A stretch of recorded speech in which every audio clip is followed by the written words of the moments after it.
Hello everyone. ಮುಖ್ಯ ಪ್ರಶ್ನೆ 14 ಕೆಳಗಿನ ಪ್ರಶ್ನೆಗಳಿಗೆ ಉತ್ತರಿಸಿ.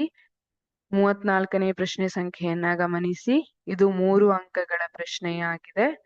ಮಾನವನ ಮಿದುಳಿನ ರಚನೆಯನ್ನು ತೋರಿಸುವ ಚಿತ್ರವಾಗಿ ಕೆಳಗಿನ ಭಾಗಗಳನ್ನು ಗುರುತಿಸಿ.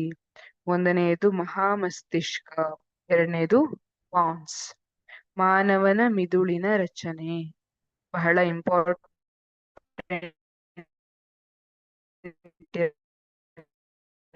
ಇರುತ್ತೆ.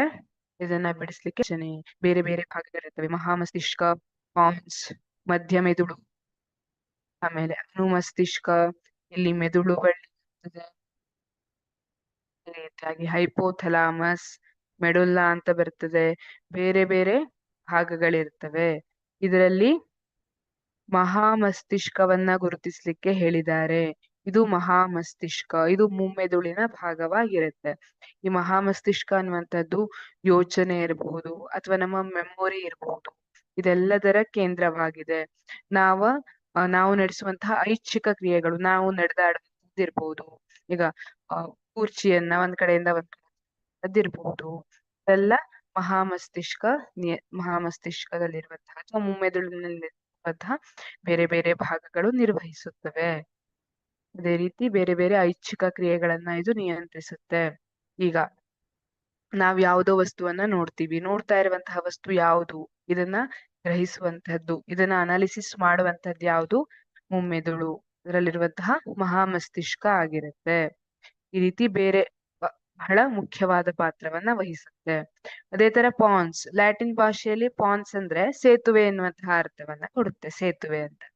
ಪಾನ್ಸ್ ಅನ್ನುವಂಥದ್ದು ಮಹಾಮಸ್ತಿಷ್ಕ ಮತ್ತೆ ಅನುಮಸ್ತಿಷ್ಕ ಮೆದುಳು ಬಳ್ಳಿಗೆ ನಡುವೆ ಸೇತುವೆ ತರ, ಕೊಂಡಿಯ ತರ ವರ್ತಿಸುತ್ತೆ.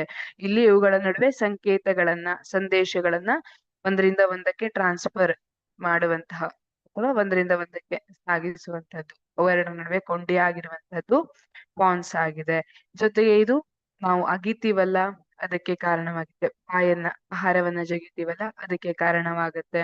ನಮ್ಮ ಮುಖದಲ್ಲಿನ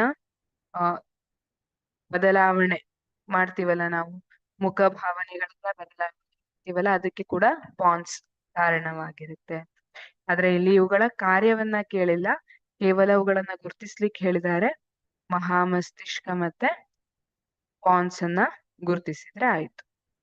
ಥ್ಯಾಂಕ್ ಯು.